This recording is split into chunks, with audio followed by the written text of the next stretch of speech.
Buenos días, nuestro grupo está a cargo de presentar el tema de la dolarización. Para entrar en contexto es necesario conocer un poco de la historia del Ecuador. El Ecuador sufrió una época post-bonanza, que se conoce como las 2 décadas perdidas. Para entonces, en el año de 1990, empieza a tener problemas en cuanto a la dolarización se refiere. Desde el año de 1990, varias instituciones, así como empresas, empiezan a endeudarse en dólares, generando preocupación en la población de aquella época. Dicha preocupación era generada por la convertibilidad de la moneda. Esto quiere decir que para esa época un dólar era equivalente a 10.000 sucres. Tiempo después, el Banco Central realiza una serie de cambios, abandonando el tipo de cambio de 10.000 sucres a 25.000. Por lo tanto, dicho problema genera inflación en nuestro querido Ecuador. Para el año de 1998, el Ecuador presenta una de las mayores crisis en toda su historia. Pese a los problemas que trajo la dolarización, era la única manera de generar estabilidad económica en nuestro país. A continuación se hará énfasis en ciertos puntos, como la devaluación de la moneda, los pasos para dolarizarse y sobre todo las consecuencias que traía la dolarización en nuestro país. Bueno, vamos a comenzar con una breve introducción a lo que es la dolarización con una entrevista. ¿Cuál es su nombre? Mi nombre es Marcelo Maldonado y tengo 57 años. Les puedo decir que la dolarización se produjo con un decreto del presidente Yamil Maguad el 9 de enero del 2000, como consecuencia del mal manejo económico de los gobiernos anteriores, también por la guerra que se produjo en la época de Sixto Durán, luego el fenómeno del Niño, y como consecuencia de todos estos catástrofes también hubo la quiebra bancaria de varios bancos, que el gobierno tuvo que hacerse cargo casi del 70% de los bancos. En el 2000, ya con la dolarización, a consecuencia de esto, todas las transacciones se comenzaron a hacer en dólares, y mientras iba ingresando el dólar al país se podían hacer las transacciones en sucres y en dólares con los respectivos cambios. Más o menos un año. Luego de esto, más bien cuando entró la dolarización, también hubo una gran crisis humana. Hubo millones de ecuatorianos que emigraron hacia otros países, especialmente hacia España e Italia. Pero luego de esto ya se fue normalizando la situación económica y ha sido bueno porque hubo mejor estabilidad en el país, ha habido ya mejores fuentes de trabajo, y lo importante es que los empresarios hemos podido trabajar de mejor manera, porque los gobiernos ya no pueden manipular la moneda local, ya no pueden devaluar. Cada que necesitaban dinero devaluaban la moneda. Hoy día ya no pueden hacer eso, entonces tienen que tratar a toda costa de mantener el dólar y realizar mejor las cosas económicas a nivel de país. Entonces, en ese tiempo, antes de la dolarización, yo iba a la ferretería a pedir una proforma de cobre, por ejemplo, y en la mañana me daban la proforma que duraba durante el día. A veces se regresaba a la tarde y la proforma ya no servía porque ya había subido el dólar y tenían que cambiar de proforma. En cambio, en la actualidad, yo voy a la ferretería, pido una proforma en cualquier época del año y eso me dura durante mucho tiempo porque no cambia, me dura un año. Inclusive a veces hay bajas de los precios, no sube, se mantienen los precios. Siempre hay una pequeña inflación, pero no como cuando estábamos en sucres. Entonces, en mi caso ha sido muy favorable la dolarización y espero que se mantenga, y hay que hacer todo lo posible para que la dolarización se mantenga, porque eso nos garantiza estabilidad en el país. Bueno, le agradecemos los estudiantes de la materia de economía por brindarnos esta breve introducción de lo que fue y lo que pasó en la dolarización. Devaluación de la moneda. Para hablar de esta debemos conocer los 3 principales aspectos. El primero es el aspecto económico.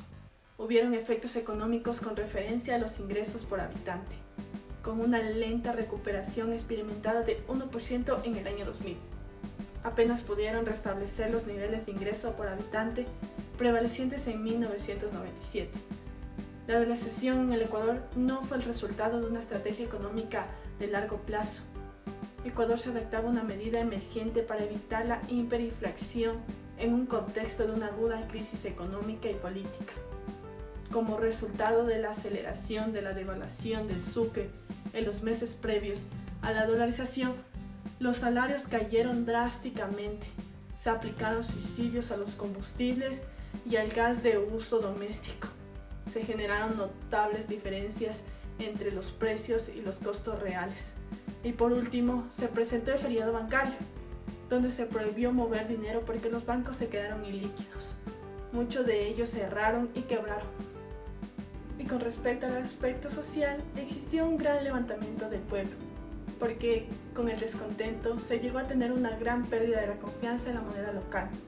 También la poca capacidad de adquirir la canasta básica o acceder a los bienes y servicios produjo carencias en los hogares ecuatorianos. En el aspecto político, Ecuador sufrió una serie de devaluaciones a la moneda que obligaron al gobierno en 1995 a emitir monedas de 100 y de 500 sucres. No obstante, la razón de esta crisis fue interna, generando una serie de inestabilidad en lo que es el aspecto político, que se inició con la expulsión de Abdalá Bucaram, dejando como presidente interino a Fabián Alarcón, el mismo que no tenía trazado un rumbo con las condiciones económicas del país.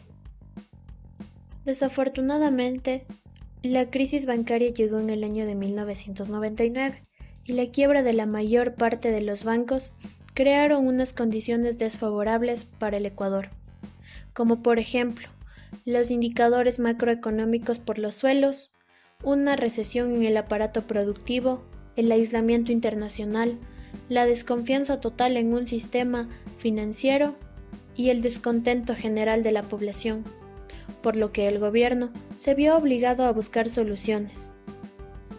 Lamentablemente, estas soluciones fueron tomadas por la inmediatez de la situación y no por un análisis profundo como se hubiera querido que lo haga. Yamil Maguad creó un nuevo sistema monetario, como para apagar el incendio, lo que no se dio cuenta que solo lo incrementaba. La fuerte presión social por la devaluación de la moneda y el nuevo sistema monetario condujo finalmente a la destitución de Maguad el 22 de enero del 2000. Para la dolarización se tuvieron que seguir una serie de pasos. Como primera instancia, el Ecuador sacó de sus fondos de la Reserva Monetaria aproximadamente 186 millones de dólares.